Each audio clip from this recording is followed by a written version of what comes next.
Merci à tous, vraiment. Donc là, je pense que quand on suit le chemin des prophètes, il y a toujours des surprises qui se présentent à nous. Et là, voilà, on est dans un moment surprenant. Est-ce que, très fort plus que ça, je vais essayer, mais bon. Je suis désolée si je tourne le dos à certaines personnes. Voilà, je vais tourner, voilà. Je vais essayer. Je vais essayer, donc quand vous voulez, je vais me retourner. Bon, avec ce petit problème technique, moi, il me vient à l'esprit la lumière, puisque le livre aussi s'intitule « Les prophètes à la lumière du Coran et de la Bible ». La lumière, comme vous savez, c'est la lumière divine, avant tout et après tout. Cette lumière, elle est dans une sourate extraordinaire qui est sourate Nour, et dans le verset de la lumière, où il est dit que Dieu est lumière sur lumière, et qu'il donne sa lumière à qui il veut, mais il, c'est pas lui, c'est celui qui le veut. C'est celui qui veut aller vers la lumière, qui reçoit la lumière. Le prophète sallallahu alayhi wa sallam est décrit comme une lumière. Les livres saints sont décrits comme des lumières dans le Coran. Et Dieu lui-même a comme nom la lumière. Donc, quand on va vers la lumière, le chemin est lumière, les guides sont des lumières, les livres sont des lumières. Donc là, nous manquons un petit peu de lumière, mais je pense que la lumière de nos cœurs va illuminer cette assemblée. Et j'espère qu'on pourra cheminer ensemble. Merci. Alors, si vous voulez, je vais peut-être me présenter avant de commencer. Donc, moi, je suis pharmacienne. Je n'ai aucun...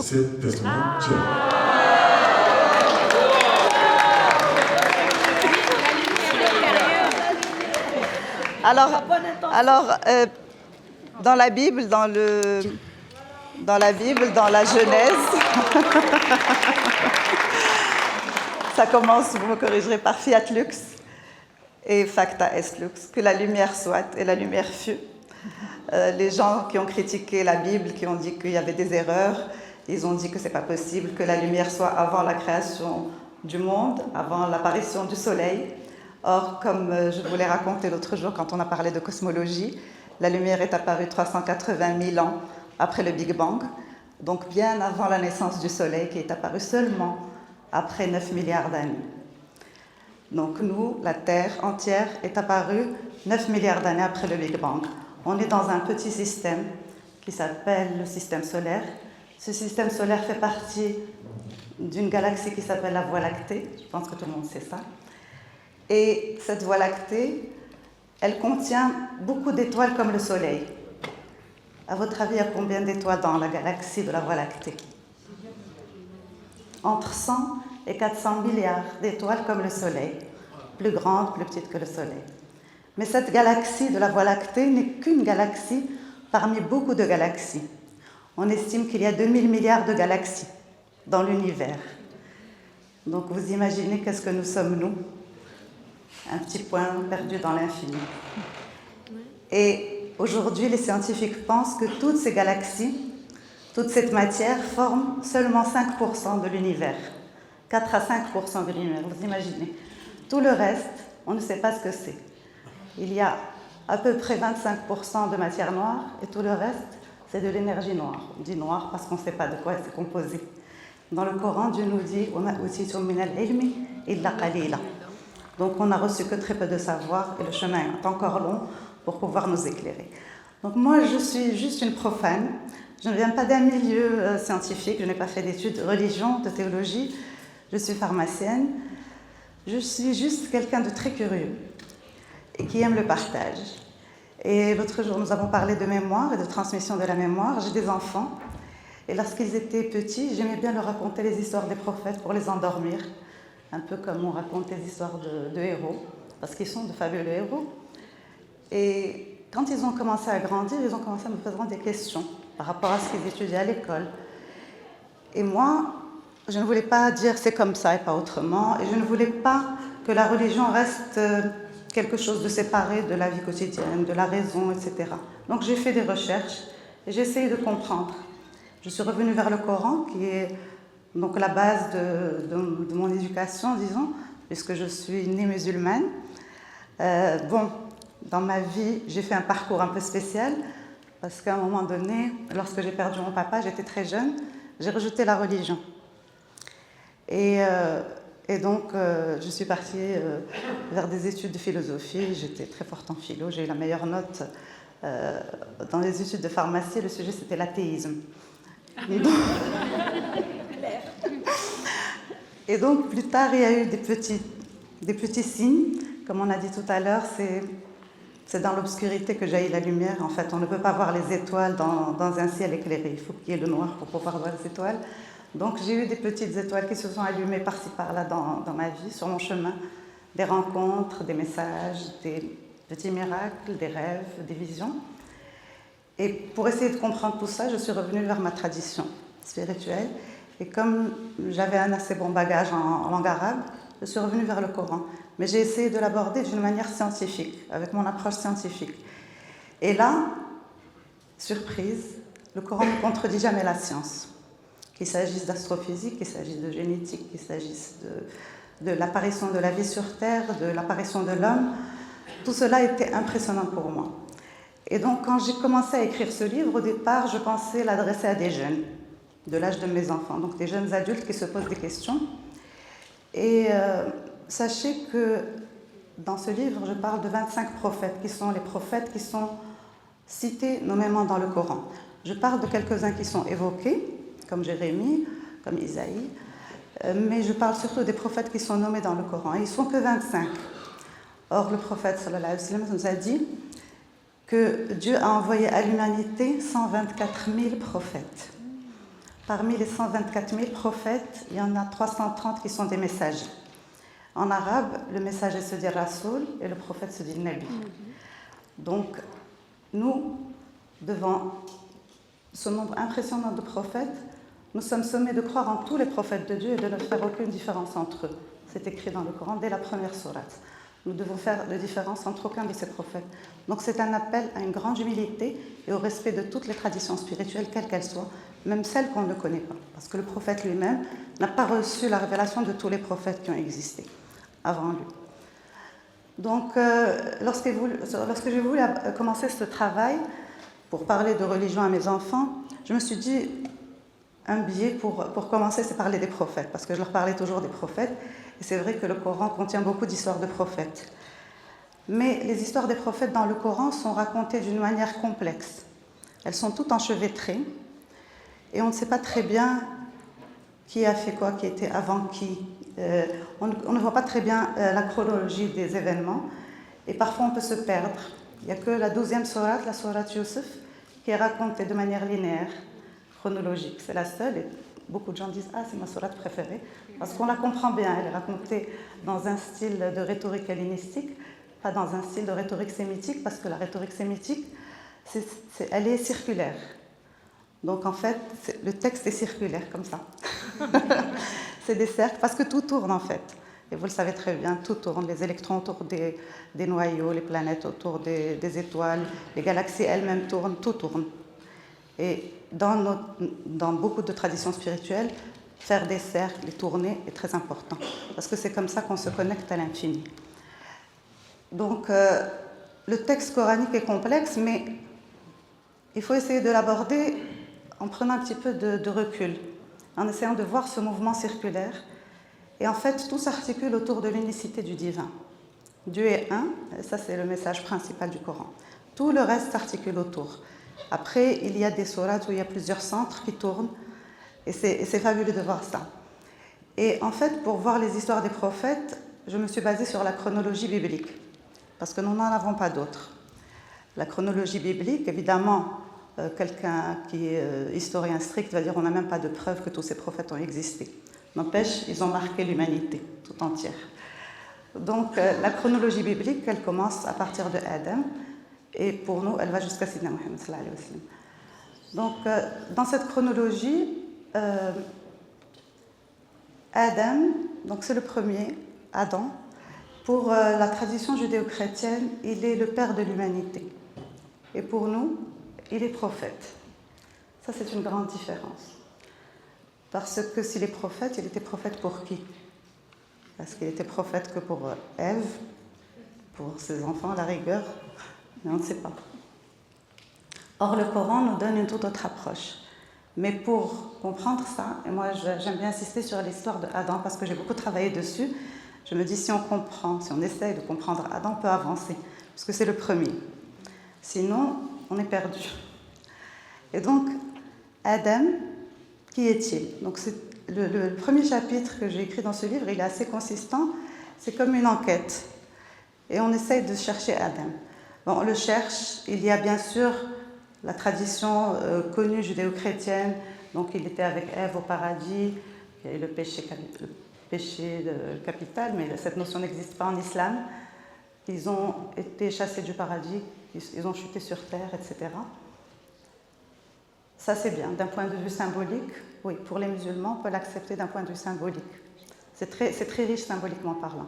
Il y a d'autres explications de Adam, d'un point de vue métaphysique, d'un point de vue mystique, que c'est l'homme parfait, l'androgyne, qui contenait aussi bien le féminin sacré que le masculin sacré, etc. Moi, de mon point de vue scientifique, c'est une autre approche et que je trouve intéressante. Si vous voulez bien, je partage avec vous. Alors, en fait, lorsqu'on lit le Coran, il faut se replonger dans les mots arabes qui sont très riches. Quand on ouvre un dictionnaire arabe, chaque mot a plusieurs significations. Et le Coran n'utilise jamais un mot à la place d'un autre. Chaque mot est toujours à sa place. En fait, ce qui m'a poussée vers le Coran et qui m'a poussée à devenir amoureuse du Coran, c'est que justement, avec toutes les vérités scientifiques dont j'étais au courant et que je continue à explorer, le fait de voir que tout cela peut être évoqué dans le Coran, comme on l'a dit la dernière fois, l'expansion de l'univers, des choses fabuleuses, donc je me dis oui, effectivement, c'est un texte divin. Et donc, si quelque chose nous paraît bizarre, si quelque chose choque notre compréhension, notre logique, donc c'est pas Dieu qui l'a dit, c'est l'homme qui ne l'a pas bien interprété.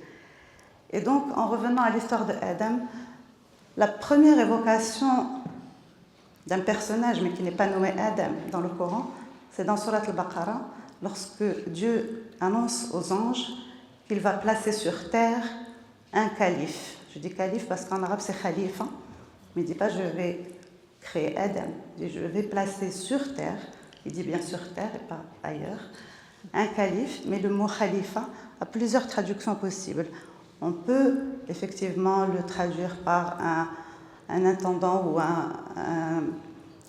c'est-à-dire un représentant de Dieu sur terre, mais on peut aussi le traduire par un successeur ou un remplaçant. En arabe, ça se dit khalifa, donc quelqu'un qui remplace quelqu'un d'autre ou bien qui lui succède, ou les deux à la fois, effectivement. Donc là, la question se pose parce que les anges, dès que Dieu leur annonce qu'il va placer sur terre un remplaçant ou un successeur, les anges lui disent « Mais pourquoi ? Pourquoi veux-tu placer sur terre quelqu'un qui va y semer la corruption et répandre le sang ?» Mais les anges, par définition, ce sont des créatures de lumière qui ne peuvent pas contredire une décision divine ni même poser la question à Dieu. Alors, on se dit peut-être que les anges avaient vu, avant cette créature qui sera le successeur, le remplaçant d'autres créatures qui, avant lui, avaient un comportement qui était inadéquat. Et peut-être que là, on rejoint toutes les théories scientifiques qui font que l'homme que nous sommes, l'Homo sapiens, est apparu après d'autres espèces de la famille des hominidés. Donc là, on a une lecture complètement différente de ce qu'on a l'habitude de voir. Et le texte coranique nous pousse dans cette voie de plusieurs manières. Il nous dit, par exemple, il nous dit, parcourez la terre et voyez comment il a commencé la création. Ça veut dire quoi? C'est un appel peut-être à l'archéologie. Parce que c'est les archéologues qui ont découvert les anciennes espèces d'humanité qui existaient, ou avant l'Homo sapiens, donc l'homme de Néandertal, l'homme de Cro-Magnon, etc.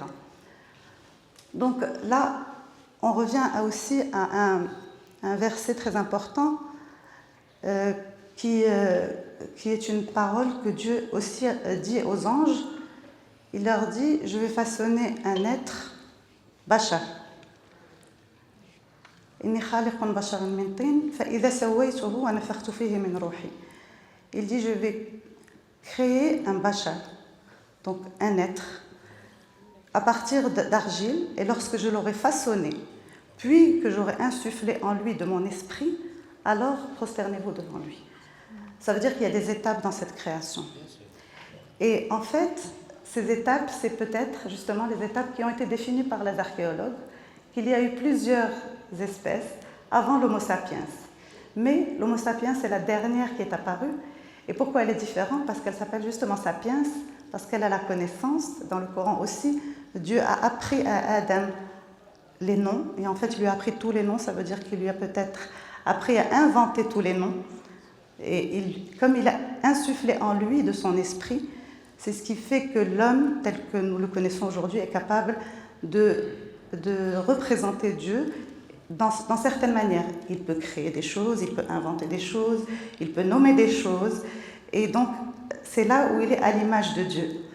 Et comme il a en lui cet esprit divin, même les anges ont été appelés à se prosterner devant Adam. Alors que les autres n'avaient pas ça. Les autres s'appelaient Bachar. Dans notre dialecte courant, on mélange souvent Bachar et Insan. Ce n'est pas la même chose. Le Bachar, c'est celui qui a l'apparence de l'homme. C'est peut-être les hominidés, les homos, la famille des homos, la grande famille. D'ailleurs, quand l'ange Gabriel va venir chez Marie pour lui annoncer qu'elle allait enfanter de Jésus, il apparaît sous forme d'humain, mais sous forme de Bachar. Et quand elle le voit, elle prend peur. Si c'était un homme normal, elle n'aurait pas eu peur. Donc c'est vraiment le Bachar, c'est quelqu'un qui ressemble à l'homme sans être un homme. C'est peut-être là où on rejoint justement toutes les découvertes archéologiques. Et je trouve, moi, que c'est fascinant d'avoir cette lecture. Et pour des jeunes qui se posent des questions, qui ont un esprit scientifique, ça peut réconcilier d'une certaine manière la raison et la foi. Parce que la foi n'est pas faite que de mystères. Effectivement, elle est faite de mystères. C'est une graine qui est plantée au fond de notre cœur, qui doit être arrosée. Mais une manière de l'arroser peut être aussi par la connaissance et par la science. D'ailleurs, toutes ces lumières dont on a parlé, elles viennent pour éclairer, pour nous sortir des ténèbres de l'ignorance.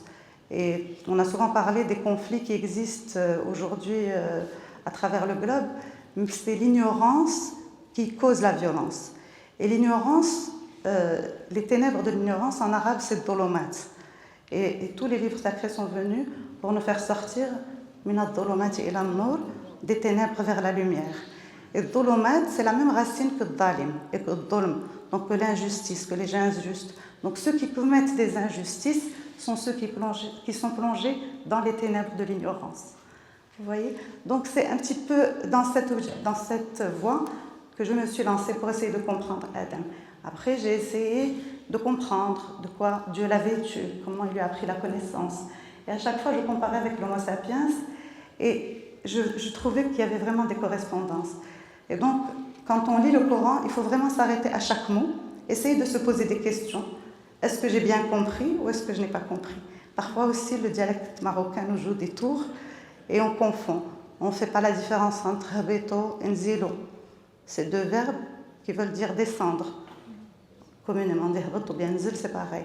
Mais dans le Coran, nuzul se fait du ciel vers la terre et le hurut, c'est d'un endroit de la terre à un autre, d'un endroit élevé à un autre. Donc quand Dieu va dire à Adam habeto, il les fait descendre d'une montagne vers une plaine. Et ils étaient dans un Jannah, dans un paradis. Le Jannah, ça ne veut pas toujours dire le paradis dans le Coran. Ça peut vouloir dire un verger, ça peut vouloir dire un jardin. En fait, c'est tout ce qui est couvert par la verdure. Parce que Jannah, c'est ce qui est caché. Donc comme Majnoun, son esprit est couvert et il devient un peu fou. On le prend pour un fou. C'est la même racine. Oui, c'est ça. Le Janin, il est caché dans le ventre de sa maman. Donc, et le Jannah, c'est quelque chose qui est couvert par de la verdure. Ça ne veut pas toujours dire le paradis. D'ailleurs, le paradis qui est offert aux bienheureux, donc dans l'au-delà, c'est un paradis éternel. C'est un paradis où on n'entend aucun mensonge. C'est écrit dans le Coran. Je reprends ce qui est dit dans le Coran. Or, quand Satan est venu pour tenter Adam dans le Coran et pas Ève, il a tenté Adam, il est responsable lui aussi, tout en tant qu'Ève, même plus. Donc quand il est venu le tenter, il lui a menti. Et il l'a tenté comment? Il lui a dit « Hal adulluka ala shajaratil khuld wa mulkin la yabla » Est-ce que tu voudrais bien que je t'indique l'arbre de l'éternité et d'un pouvoir infini? Si Adam a été tenté par l'éternité, c'est qu'il connaissait la mort. Et il avait peur de la mort, elle lui faisait peur. Et il a été tenté par le pouvoir, mais il voulait le pouvoir sur qui? S'il était tout seul avec Ève. Ça veut dire qu'il n'était pas tout seul, c'est pour ça qu'il est prophète chez nous. Il est prophète parce que c'est lui qui a apporté la parole divine à sa communauté. C'est en ce sens qu'il est prophète pour nous. Et donc, le paradis de Adam n'est pas le paradis éternel. Sinon, on saurait que Adam vivait dans un endroit, sur des sofas, adossé sur des tapis, il portait des bijoux, il avait des habits en soie verte. C'est ça la description du paradis. C'est symbolique peut-être, mais ce n'est pas là où vivait Adam. Donc lorsqu'il leur dit Habéton, peut-être qu'il leur disait descendez de cette montagne et allez vers la plaine.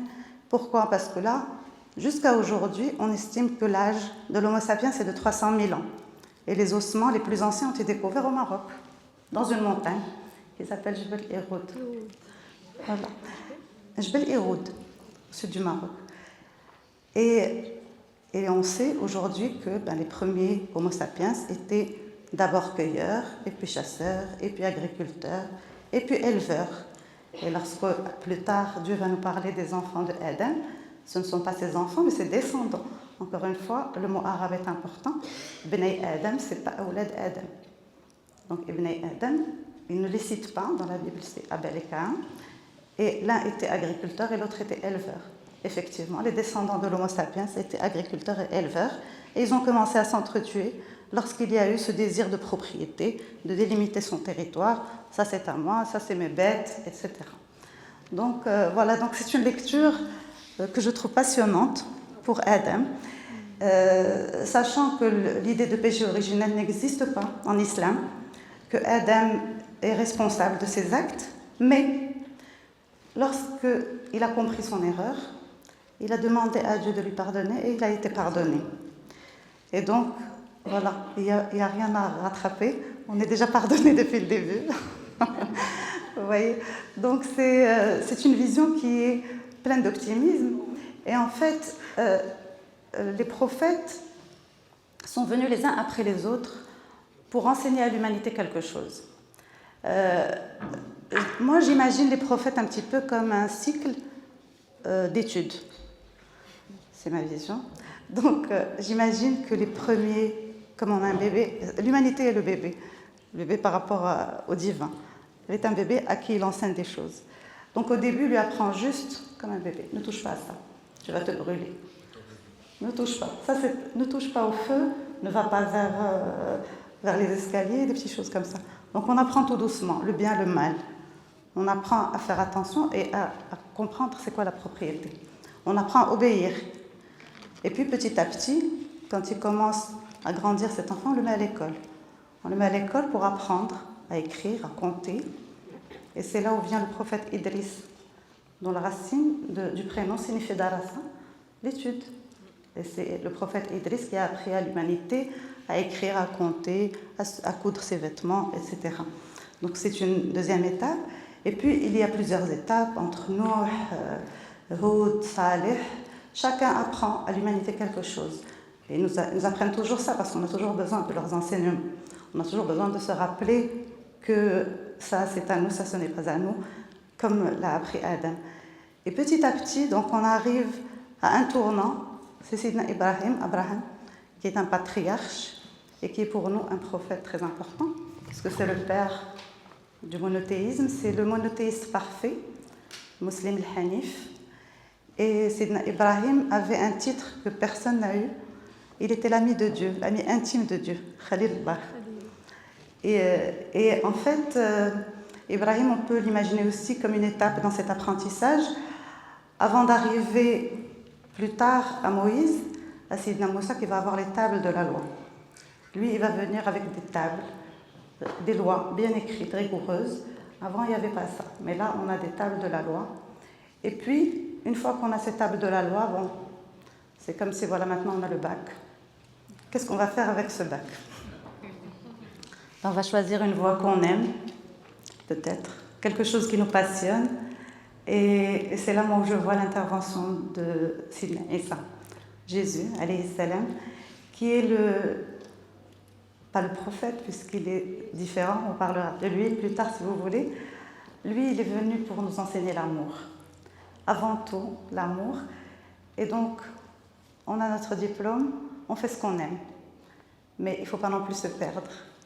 Et puis, à ce moment-là, on a le prophète Sidna Mohammed qui arrive, comme pour clore ce cycle de la prophétie, ce cycle de l'enseignement. Il synthétise tous les prophètes qui sont avant lui. Il les représente tous. C'est comme si maintenant on a un doctorat. On a le doctorat, ça ne veut pas dire que 1 plus 1 ne font plus 2. Tout ce qu'il y avait avant est toujours juste. On a le droit de faire ce qu'on aime, mais on doit aussi obéir à la loi, etc. Donc Sidna Mohammed est venu pour parfaire la religion, pour rendre parfait tout ce qui a précédé. Il est venu justement pour clore ce cycle de la prophétie et pour parfaire les valeurs morales de l'humanité. Mais Sidna Mohammed, son message ne se termine pas là. Parce que quand on a un doctorat, c'est pas fini. Et le premier mot qui a été révélé à Sidna Mohammed, c'est Iqra. Ça veut dire lis. Mais ça ne veut pas dire lis tout seul, ça veut dire lis, ça veut dire récite, et ça veut dire transmet. Quand je dis Iqra salami li fulan, ça veut dire transmets-lui mes salutations. Donc Iqra, ça veut dire tout ça. Et quand on a un doctorat, effectivement, on peut commencer les recherches, on peut commencer à enseigner, on peut commencer à transmettre ce qu'on a reçu. Donc ça ne se termine jamais. Mais le cycle de la prophétie est comme ça. Et c'est mon point de vue, c'est comme ça que je vois les choses. Et la façon dont aussi les prophètes sont racontés dans le Coran, en prenant, c'est comme si pour moi, c'est comme si le Coran était une belle tapisserie, une œuvre d'art. Quand on la voit de loin, elle est splendide. Mais pour comprendre, il faut tirer un fil d'une couleur et le suivre. Donc, une histoire chronologique n'est jamais aussi belle que le Coran lui-même, puisque tout est enchevêtré, mais ce n'est pas fait n'importe comment.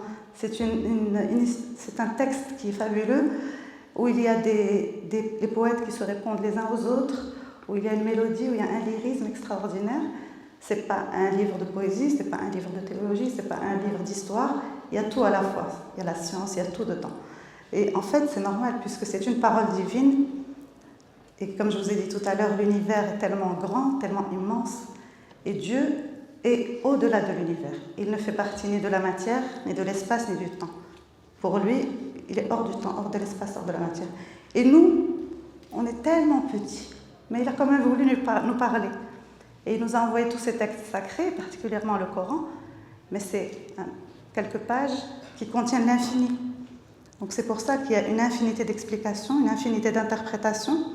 Et comme a dit Sifawzi tout à l'heure, chacun peut le lire comme s'il a été révélé à lui-même. Et parce qu'en fait, il y a un fil invisible qui relie chacun de nous au divin. C'est comme si nous étions, voilà, comme ça, et puis il y a plusieurs fils. Chacun est relié par une voie spéciale vers l'éternel, vers le Créateur. Une autre image que j'aime bien, c'est l'image d'un orchestre symphonique. J'imagine un orchestre symphonique où chaque groupe d'instruments serait une tradition spirituelle. Chacune joue à sa manière, chacune a sa partition. Mais en fait, c'est la même partition que tout le monde joue. Tous les textes sacrés sont cette partition qui est compliquée quand même. Quelqu'un qui n'a jamais fait de musique, quand il voit une partition, il a peur. Une partition d'une symphonie, c'est bizarre. Et pourtant, les musiciens, ils prennent cette symphonie, ils la font parler. Et donc, chaque tradition spirituelle joue d'un instrument différent. Alors, à chacun de nous de choisir l'instrument qu'il veut jouer. Et pour le jouer, il faut savoir prendre du temps de déchiffrer cette partition, de travailler son instrument, qui est notre cœur avant tout. Donc, on doit polir notre cœur, on doit le travailler. Et on doit surtout écouter les autres. Parce que dans une symphonie, il y a des moments de silence. Et le plus beau moment, c'est quand tout le monde joue à l'unisson. Et on n'est pas tout seul à jouer. Il y a toute la nature qui joue avec nous, puisque toute la nature a reçu le message divin. Et dans cette symphonie, si on joue à l'unisson, on apprend à écouter les silences, et bien on va aussi apprendre à écouter la nature, les chants des oiseaux, les chants des baleines, les chants des dauphins, tout le cœur de la nature qui nous accompagne. Et à ce moment-là, on pourrait chanter cette symphonie éternelle, immuable, qui est le texte sacré et dont Dieu nous a fait cadeau. Je vais reprendre mon souffle, prendre un petit peu d'eau.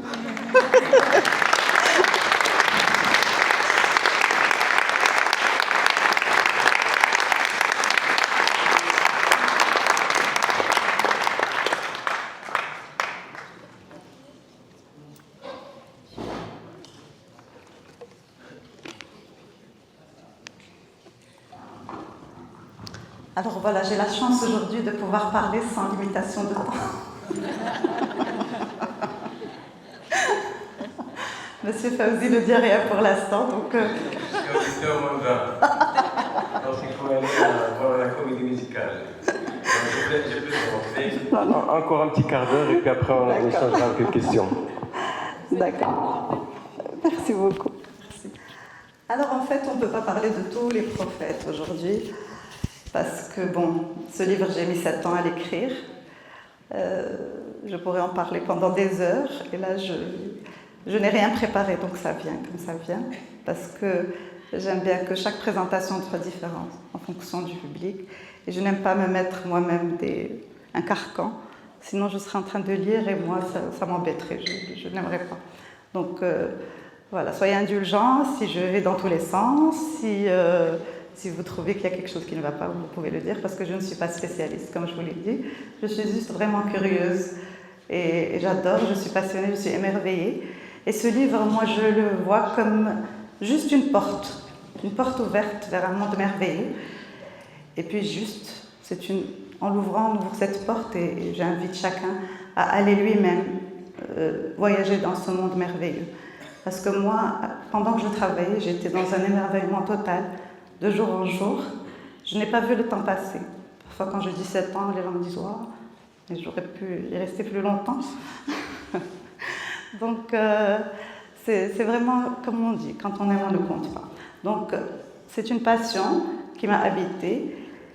Et voilà, j'espère partager un peu cette joie que j'ai de travailler sur les prophètes, sur ces éclaireurs qui ont été les guides pour l'humanité.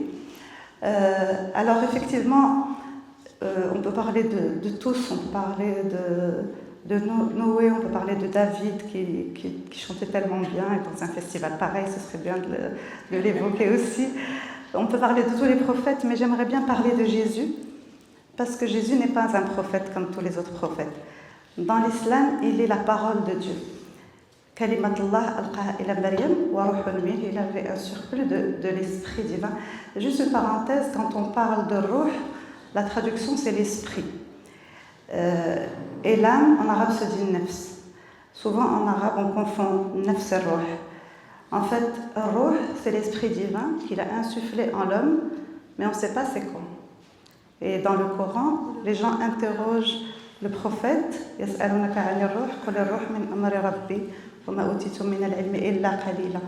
L'esprit provient de Dieu et vous n'avez reçu de savoir que très peu. Donc, l'esprit, c'est ce qui nous relie au Créateur. C'est ce qui fait qu'on parle de tradition spirituelle, spiritus, qui est l'esprit. Et l'âme c'est le nafs. C'est ce qui fait qu'on est en vie. C'est ce qui fait qu'on respire. Parce que c'est la même racine que tanafus, respirer, la respiration. Donc, nafs, c'est ce qui fait qu'on n'est pas inerte, qu'on n'est pas sans vie. Parce que tout ce qui vit a une âme, et tout ce qui respire a une âme. Et nafs, donc c'est elle qui va subir plusieurs transformations durant notre vie. On l'appelle parfois l'ego, il faut la maîtriser. Et c'est cette nafs qui peut nous conduire soit à commettre de belles choses, soit des mauvaises choses.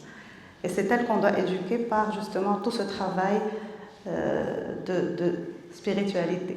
Parce que, on l'a dit l'autre jour quand on parlait de cosmologie, notre cerveau a une composition qui ressemble à celle de la galaxie, avec les filaments galactiques.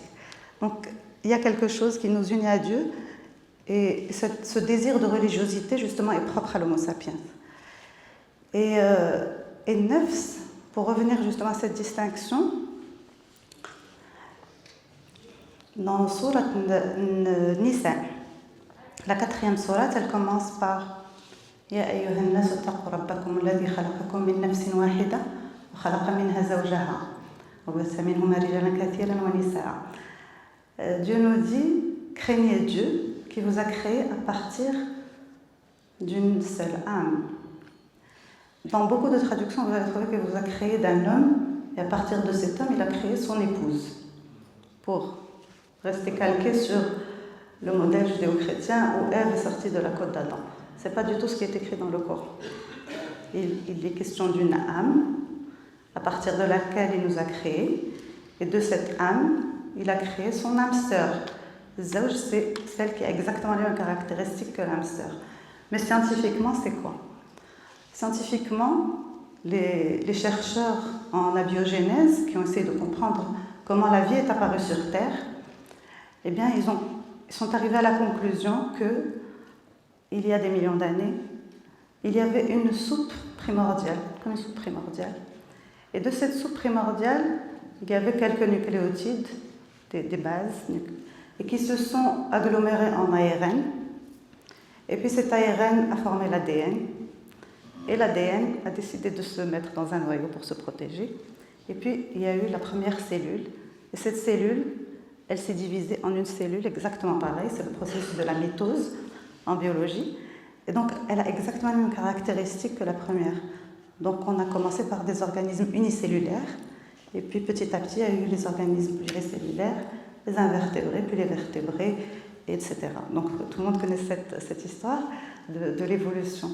Et en fait, quand on réfléchit, qu'est-ce que c'est nafs qui respire? La plus petite chose qui respire.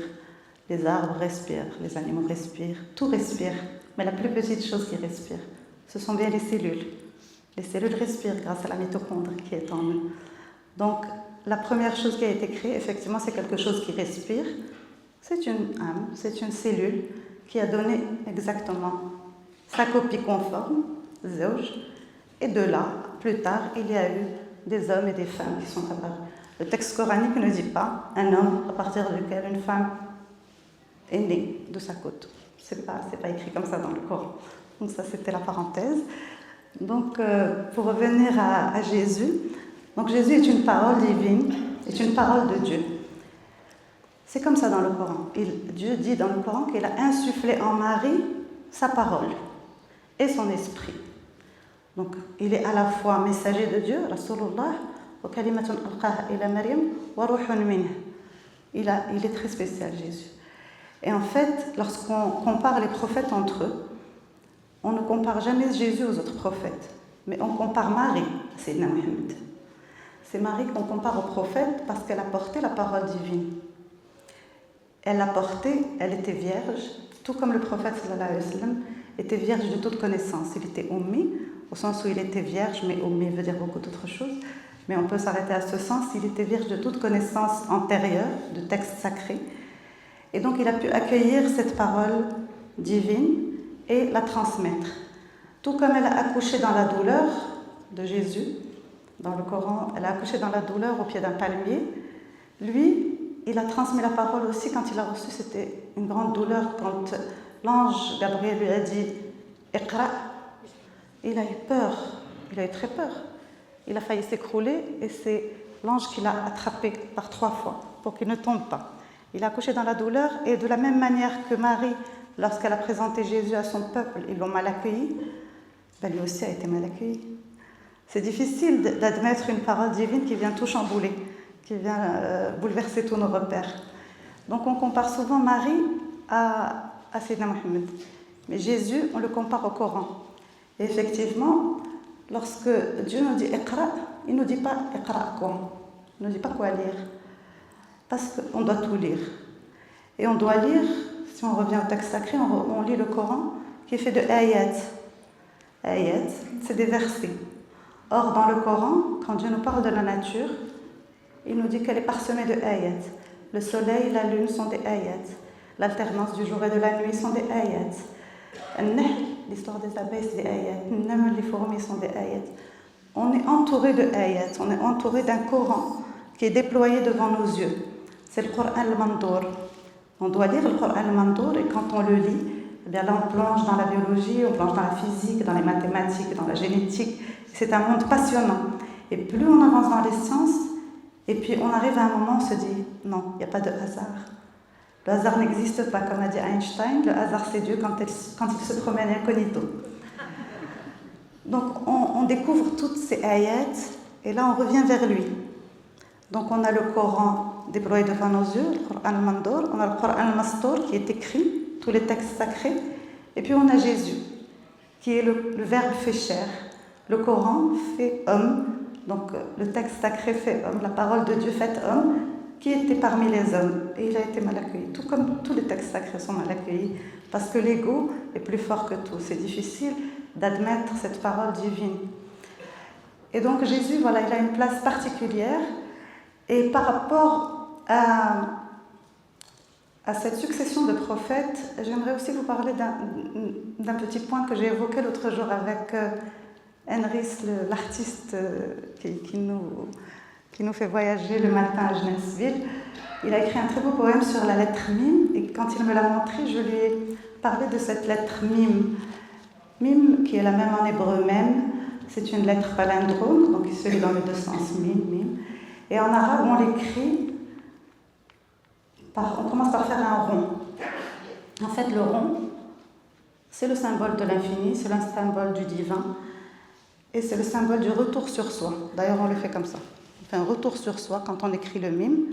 En même temps, on fait le retour sur soi, on fait le vide en soi. Et ce vide en soi, il peut se faire dans des retraites, comme la retraite spirituelle que prenait le prophète, donc qu'il accomplissait dans la grotte de Hira, au sein du mont de lumière, Jabal Nour. Donc il se mettait dans cette grotte et il méditait. Et là, il entendait les plantes lui parler, les pierres lui parler. Et donc, quand on fait ce retour sur soi, à ce moment-là, on peut être prêt à accueillir la parole divine. Il faut vraiment faire le vide, être vierge comme Marie, comme Sayyidina Mohammed, et puis accueillir cette parole divine. Mais la parole divine, elle vient du haut vers le bas. Elle descend. Donc c'est pour ça qu'on la trace toujours du haut vers le bas. Comme Adam, la première lettre, elle vient du haut vers le bas. C'est l'esprit divin qui est descendu en une créature faite de sang, Dem, et ça a donné Adam. Donc quand la parole divine vient, elle vient du haut vers le bas. Et le mime, on écrit le rond, et puis on fait un trait qui va vers le bas.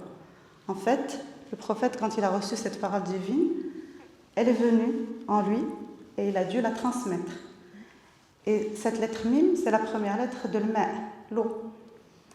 Et cette eau spirituelle que l'on reçoit, quand on est justement dans cette posture de recueillement, quand on fait notre prière, on met les mains comme ça pour recueillir cette eau spirituelle.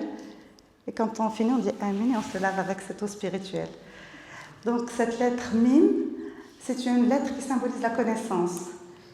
Et on remarque que 3 moments principaux importants dans l'histoire de l'humanité ont été marqués par des personnes qui ont le mime dans leur prénom. On commence par Moussa, Moïse, qui a un seul mime dans son prénom. Et puis on fait un bond dans la connaissance et nous avons Maryam, qui a 2 mimes dans sa connaissance, dans son prénom, pardon. 2 mimes, on fait un saut dans la connaissance. Et on arrive à Sayyidina Mohammed, qui a 3 mimes. Donc Mohammed, le mime avec Shedda, il compte pour 2. Donc à chaque fois, on fait un saut. Et le mime, en numérologie, il a une valeur de 40.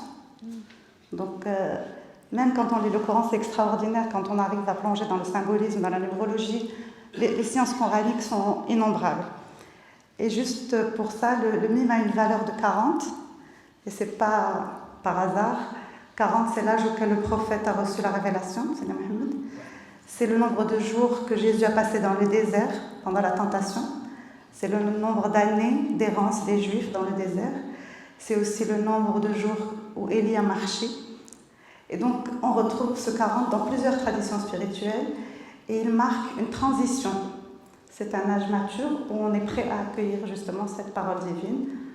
Quand on a la chance d'arriver à 40 ans, dans le Coran, Dieu nous dit de faire une prière. Dieu, accorde-moi la grâce de pouvoir te remercier.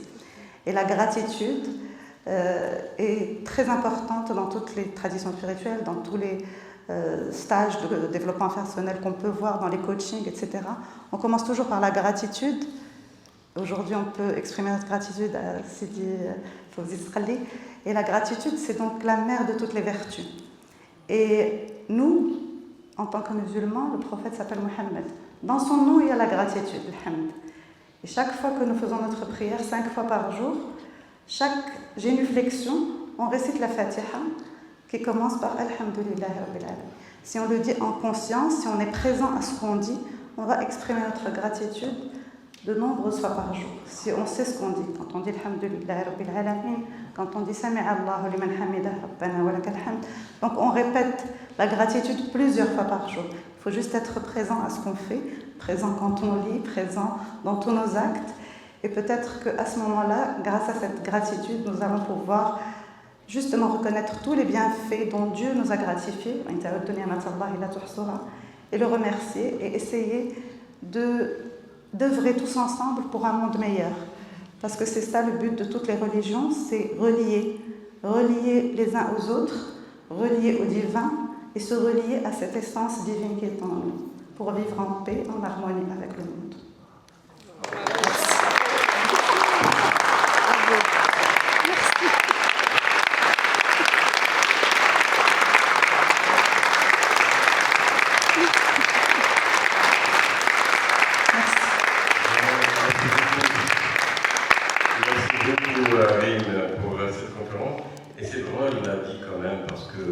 Tout à l'heure, on était disposés d'une façon magistrale, dans les drapeaux.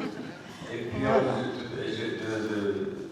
de l'élévation où je suis là, je suis en train de voir ce cercle qui s'est fait former autour de Rime grâce à la suggestion de notre cher. Et on n'est pas autour de Rime. Il y a ici un symbole, c'est le symbole qu'on retrouve dans toute l'architecture musulmane. Oui. C'est 2 carrés. Et en fait, les 2 carrés forment une étoile à 8 sommets. Et 8, c'est le nombre de portes du paradis.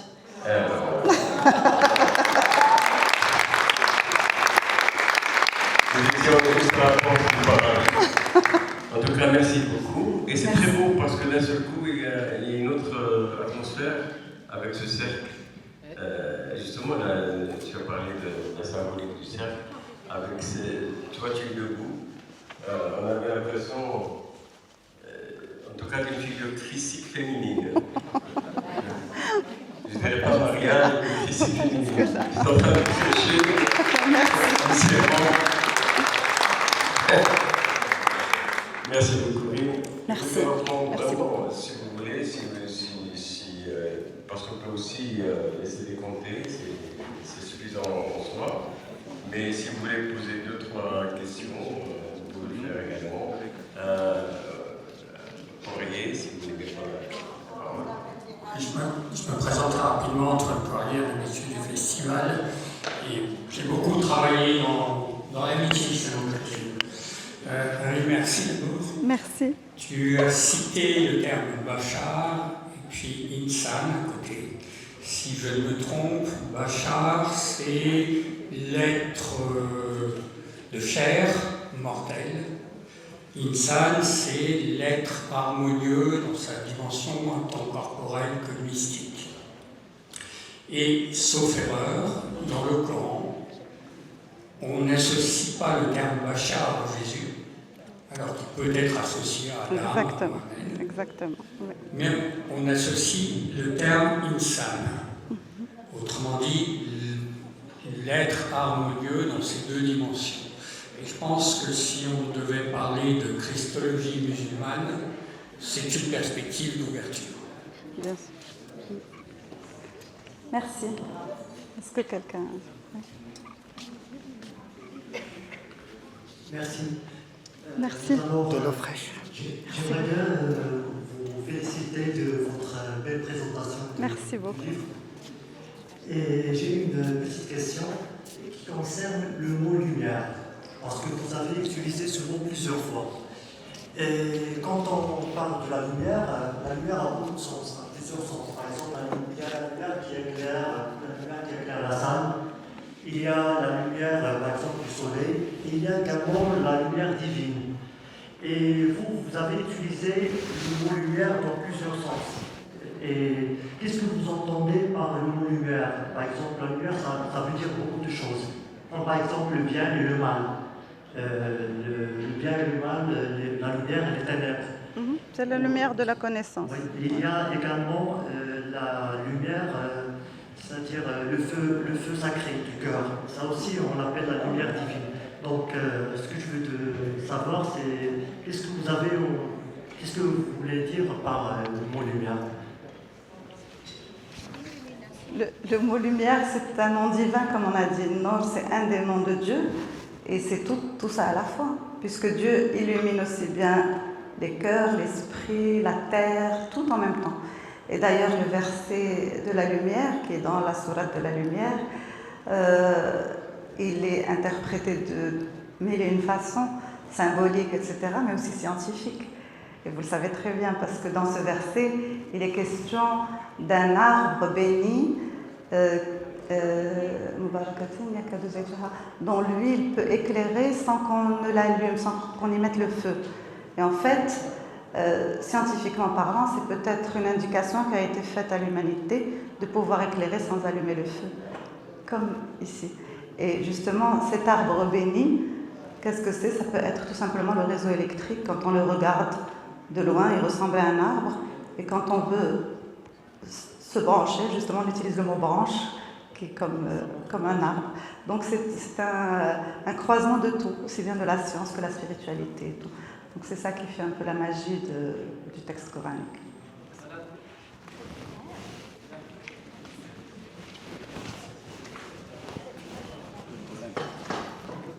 Bonsoir tout le monde, bonsoir les amis, je suis très ravi d'être parmi vous. Je m'appelle M. Julien Hassan شهادة الدراسي. تحدث السيدة الكاتبة على كل مضامين الكتاب فأثارت فضولي أن تتحدثين بين الروح والنفس التي قال الله سبحانه وتعالى في كتابه العزيز يا أيتها النفس المطمئنة ادخلي يا أيتها النفس المطمئنة ارجعي إلى ربك راضية مرضية فادخلي في عبادي وادخلي جنتي. أتساءل كيف هذه النفس هي نفس لنا تفسر لنا هذه الآية من خلال النفس المطمئنة والنفس اللوامة والنفس الأمارة من الناحية العلمية. فتحدثت بين الروح كيف الله سبحانه وتعالى جعل الروح داخل جسم الإنسان أو الجسد فتحرك الجسد وأنت في ميدان الطبي تعرفين كيف تلد المرأة وكيف تكون الروح بين السيدة التي بين الروح والنفس. وشكرا لك على هذا الكتاب. شكرا. Donc en fait là c'est pour redéfinir c'est quoi l'esprit et l'âme, ruh et nafs. Donc c'est l'âme qui fait vivre, c'est l'âme qui donne la vie. D'ailleurs quand on a un dessin et qu'on veut le faire vivre, on l'appelle un dessin animé, ça vient de anima, qui veut dire l'âme, qui vient de la même racine que l'âme, l'animal, tout ce qui respire a une âme. Donc c'est vraiment relié à la respiration. Ruh c'est autre chose, on ne sait pas c'est quoi. Même scientifiquement on ne sait pas c'est quoi. On peut essayer d'imaginer c'est quoi le nafs, c'est quoi l'âme, mais on ne peut pas savoir c'est quoi ruh, puisque Dieu nous l'a dit lui-même dans le Coran. On ne saura jamais c'est quoi ruh. Vous voyez, ruh c'est l'esprit de Dieu. On ne peut pas le savoir c'est quoi ruh. Et pour l'âme, encore une fois, c'est l'âme qui va se réincarner. Oui, c'est l'âme qui va se réincarner, c'est l'ego qu'on doit travailler pour devenir apaisé, pour pouvoir accéder au paradis. Mais encore une fois, tout ça c'est du domaine de Alam al-Ghayb, les choses qui sont cachées pour nous.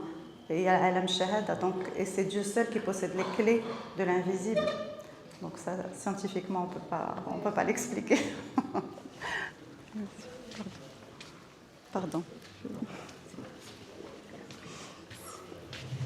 J'ai un peu mal aux pieds, vous m'excusez, je dois m'asseoir. Dernière question, je pense. D'accord. Bonsoir. Je souhaite d'abord vous remercier pour votre exposé. Je vais continuer sur ce thème de nafs. Et en tant que biologiste, j'ai bien aimé l'analogie que vous avez faite sur la représentation de nafs par cellule. Donc je pense que ce qui va être un vaste champ de réflexion, c'est comment est-ce que la cellule peut faire un jihad de nafs. Je pense que ça peut être très intéressant, oui. En tout cas, en biologie. L'autre point rapidement, c'est vous avez présenté différents prophètes et en fait, la question que je me suis toujours posée, je ne suis pas le seul, hein, c'est comment est-ce qu'on peut donner une explication sur le fait que dans le Coran, c'est le prophète Moussa qui a été le plus cité. Si je ne m'abuse, je pense que le prophète Mohammed sallallahu alayhi wa sallam a été cité que 4 fois, si je ne me trompe pas. Donc, et là, vous dites brillamment que Moussa, on en est à l'étape où il y a des lois, où tout est carré. Et donc, des lois, on les respecte globalement. Voilà, donc j'aimerais avoir votre explication sur la présence de Moussa à un niveau tellement important dans le Coran. Et bien entendu, ça fait un lien entre l'islam et le judaïsme, de mon point de vue. Bien sûr. Alors pour répondre à cette question, effectivement, Moïse est le prophète le plus cité dans le Coran, mais le Coran en entier s'adresse au prophète Sidna Mohammed. Donc même s'il n'est pas cité, quand Dieu lui dit « Qul », c'est lui, et c'est nous en même temps, parce qu'il est en nous, « Fikum Rasulullah ». Donc le prophète Sidna Mohammed, il a une dimension universelle, il est en nous, il est nous, mais tout le Coran s'adresse à lui, il lui a été révélé. Donc même si son nom n'apparaît pas, tout est adressé à lui. En plus, tous les prophètes, le prophète aussi lui l'a dit, il a dit « Nous sommes tous frères ». Ils ont tous des points communs entre eux et toutes leurs histoires se répondent à travers les siècles. L'histoire de Sidna Moussa n'est pas racontée par hasard dans le Coran, c'est parce que Sidna Mohammed lui-même a eu à faire des choix, comme justement l'hégire, qui est l'étape la plus importante de son histoire, disons, et qui va marquer donc le calendrier de l'hégire que nous avons aujourd'hui dans les pays musulmans. Donc l'hégire ressemble à l'exode. Donc lui aussi a dû lutter contre des populations qui étaient rétives, qui ne voulaient pas écouter son message, qui adoraient non pas un veau d'or, mais qui adoraient aussi des statues et qui étaient obnubilées par la puissance matérielle. Donc tout se ressemble en fait. Et dans la Bible hébraïque, justement, le prophète Moïse, Dieu lui dit « Je vais envoyer parmi eux un de vos frères ». Et les frères des Juifs, ce sont les musulmans. Jésus n'est pas frère de Moïse, parce qu'on l'a dit, il est différent. Il n'est pas, mais par contre, Sidna Mohammed, il ressemble aussi à Moïse sur beaucoup de points de vue. Lui aussi a été séparé de ses parents, comme Moïse a été séparé de ses parents. Donc il y a beaucoup de similitudes dans toute leur histoire. Et c'est pour ça qu'il est beaucoup cité, c'est parce que justement, il y a beaucoup de similitudes. Mais aussi, Marie est plus citée dans le Coran que dans les évangiles. Donc là encore, c'est très intéressant de ce point de vue-là. Donc voilà, donc c'est un petit peu pour répondre à votre question, mais on peut en parler pendant très longtemps. C'est juste, on peut ouvrir la réflexion, essayer de comprendre justement qu'est-ce qui fait les points communs entre eux. Et en fait, on trouve des points communs avec tous les prophètes. Pour le prophète Sidna Mohammed, c'est pour ça qu'il est celui qui va rassembler le tout, qui va conclure ce cycle de la prophétie et qui va nous dire maintenant à vous de vous débrouiller avec tout ce que toutes les traditions spirituelles vous ont donné. Et l'outil qu'on va vous rajouter, c'est la connaissance, c'est la quête de savoir. Et c'est pour ça qu'il n'y a pas eu d'autres prophètes après Sidna Mohammed sallallahu alayhi wa sallam, parce que tout a été dit et nous sommes à l'ère où la connaissance va nous permettre soit d'avancer, soit de régresser. Voilà. Par rapport à la cellule, je n'ai pas dit que la cellule c'est nefs, j'ai dit que la cellule possède une nefs, elle respire. Donc cette cellule qui possède une nefs, on a parlé des religions animistes, justement tout possède une nefs, tout glorifie le Seigneur. Et cette nefs, ce qui est extraordinaire, c'est quand on réfléchit à cette cellule, lorsqu'elle est œuf, quand elle est, vous êtes biologiste, vous savez, la cellule œuf, elle contient l'ADN du père et de la mère, une petite cellule, mais qui contient un code génétique qui va lui permettre de se développer. Elle sait comment elle va se développer pour former un être humain avec des yeux, avec des oreilles, avec un cœur, un foie, le rein, des jambes, etc. Tout avec le même code génétique, mais chaque cellule a une fonction différente. Et toutes les cellules fonctionnent en harmonie entre elles. Toutes les cellules meurent, mais transmettent tout leur patrimoine à celles qui vont leur survivre. En un an, on a changé toutes nos cellules. On n'a pas l'impression qu'on est un être nouveau. Donc, c'est fantastique et c'est au-delà de la génétique, c'est l'épigénétique qui se développe de plus en plus. Et effectivement, donc là, c'est encore un chapitre qui est fascinant et je vous invite à lire un livre que j'ai beaucoup aimé qui s'appelle « De la génétique à Dieu » qui a été écrit par Francis Collins, qui est le premier à avoir séquencé le génome humain et il a découvert que dans chaque brin d'ADN, il y a 3,1 milliards de bases, donc adénine, thymine, guanine, cytosine. En face, il y a encore 3,1 milliards de bases reliées par des ponts hydrogènes. Si une base n'est pas à sa place, ça fait une maladie génétique. Quand il a compris tout ça, il s'est dit c'est comme si nous avions un livre dans chaque cellule, un livre de 10 000 pages. On connaît l'alphabet, mais on ne comprend que quelques mots. Et lui, qui était complètement athée, est devenu croyant, grâce donc à la science, à la connaissance. C'est un livre fabuleux, très passionnant, si ça vous intéresse. De la génétique à Dieu. Ça s'appelle « De la génétique à Dieu ». Oui, de la génétique à Dieu. Il y a aussi un livre qui s'appelle « Est-ce que Dieu est mathématicien ?» Donc il y a plein de livres comme ça qui sont passionnants. Et voilà, donc on peut en parler longuement. Voilà. Merci. Si vous permettez. Oui, c'est bien, d'accord. Bonsoir tout le monde. Salam alaikum. عليكم السلام ورحمة الله. يا صميم شكرا إذ سمحت لعبد روحك أن يتجلى بيننا. بارك الله فيك. وكما ذكرت لا شيء يأتي بمحض الصدفة. شخصيا ذهبت للمكينة لحضور تدريب العرض المسرحي الموسيقي لكن تأخر فاخترت أن آتي دون سابق يعني برمجة واكتشفت البرنامج هنا وهذا يتوافق مع ذكرتي فكرة النور يعني النور الجاذب حين يبشر أو يسمح الله بذلك. ما أريد أن أتحدث عنه يخص الإعجاز القرآني إعجاز اللغة وإن لم تتحدثي أو تذكري يعني بشكل مباشر لكن في كل تفاصيل حكيك كان ثمة سرد أو حديث حول الإعجاز القرآني في حديثك عن لا مجال للمترادفات في القرآن الكريم وحديثك عن النفس والنفس الأنفاس والجنين والجنة وأيضا حديثك عن حرف الميم وتضاعف قوته بتضاعف. أخذت الكلمة فقط لأشكرك. الله يبارك فيك. وأنا ممتنة بهذا النور الذي قادني إلى هنا لأكتشف بارك الله فيك. ويدخلني شيء من هذه الروح المتجلية وشكرا للقائمين على المهرجان الأستاذ فوزي إسلامي. بارك الله فيك. بارك الله فيك.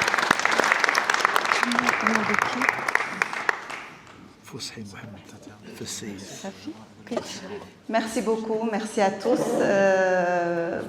J'ai essayé de dire le maximum, mais je ne pouvais pas parler de tous les prophètes. J'espère que vous n'êtes pas trop frustrés. Mais voilà. Donc je vous remercie encore une fois. Merci, monsieur.